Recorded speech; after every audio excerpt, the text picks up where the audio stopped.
नमस्कार दोस्तों, आप सभी का हमारे चैनल में बहुत बहुत स्वागत है। आप सभी को ये तो पता ही होगा कि भगवान विष्णु और उनके सभी अवतार जैसे कि राम जी और श्री कृष्ण जी को तुलसी जी का भोग लगाना बेहद शुभ माना जाता है। तुलसी जी से पूर्ण भगवान प्रसाद को ग्रहण करते हैं, परंतु गणेश जी के भोग में तुलसी का प्रयोग वर्जित क्यों माना जाता है? गणेश जी को तुलसी का भोग लगाने से भगवान नाराज क्यों हो जाते हैं? इसके पीछे एक पौराणिक कथा है, चलिए उसे सुनते हैं। पुराणों में बताया गया है कि एक बार गणेश जी गंगा नदी के किनारे तपस्या कर रही थी। इसी काल अवधि में धर्मात्मज की कन्या तुलसी विवाह की इच्छा लेकर तीर्थ यात्रा पर निकली थी।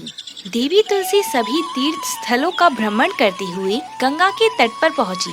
गंगा के तट पर देवी तुलसी ने देखा कि युवा गणेश जी तपस्या में लीन हैं। शास्त्रों के अनुसार तपस्या में विलीन गणेश जी रत्न जड़ित सिंहासन पर विराजमान थे।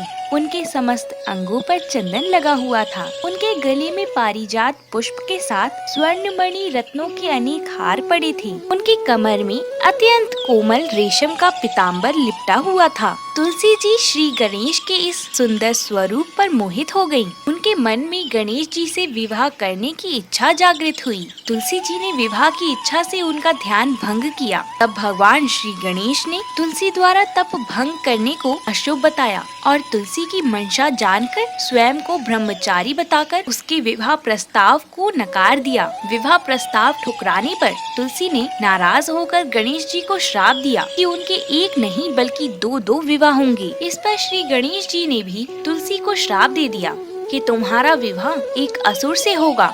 एक राक्षस की पत्नी होने का श्राप सुनकर तुलसी जी ने गणेश जी से माफी मांगी। तब गणेश जी ने तुलसी से कहा, तुम्हारा विवाह शंखचूड़ राक्षस से होगा, किंतु फिर भगवान श्री कृष्ण को प्रिय होने के साथ ही कलयुग में जगत के लिए जीवन और मोक्ष देने वाली होगी, किंतु मेरी पूजा में तुम्हारा कोई स्थान नहीं होगा। तब से ही भगवान श्री गणेश जी की पूजा में तुलसी चढ़ाना वर्जित माना जाता है।